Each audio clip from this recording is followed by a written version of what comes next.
It was 6 years ago today when the Deepwater Horizon rig blew up, killing 11 workers and spewing millions of gallons of oil into the Gulf of Mexico. That oil kept gushing for 87 days. It caused irreparable harm to the Gulf ecosystem that is still evident today. USF marine scientists aboard the research vessel, the Weatherbird, played a crucial role in mapping the spill's destruction and the impact on marine life. Yeah, the Weatherbird spent 300 days at sea that first year, and News Channel 8's Mark Douglas was on board that ship for 4 of those days. Mark joining us now live at the port of St. Petersburg to show us how the Weatherbird answered some very important questions that we all were asking at the time.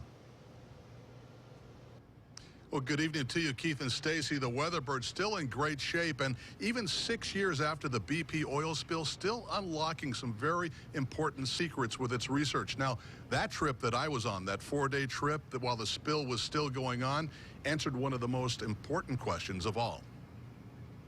In the summer of 2010, USF's Weatherbird 2 research vessel departed in a thunderstorm on a voyage of discovery. It was one of many such missions triggered by the BP oil spill. A lot of the work that we've done on this boat has led to a lot of discoveries. USF Professor David Hollander helps run a consortium of scientists that has been studying the BP spill nearly nonstop for 6 years.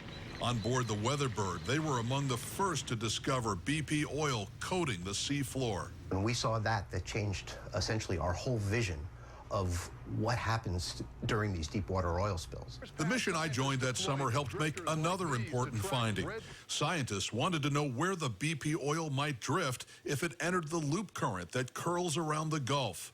They dropped so-called drifters into the water to track the loop current with radio beacons beamed to satellites. What was really fascinating about some of those drifter studies is that they started to show that the loop current wasn't becoming very active. In other words, they figured out the BP oil would not end up in the Florida Keys and eastern seaboard. It became very apparent of what was going on and I think relieved a lot of tension and a lot of anxiety. During our voyage, scientists and sailors worked night and day in rolling seas on a number of missions.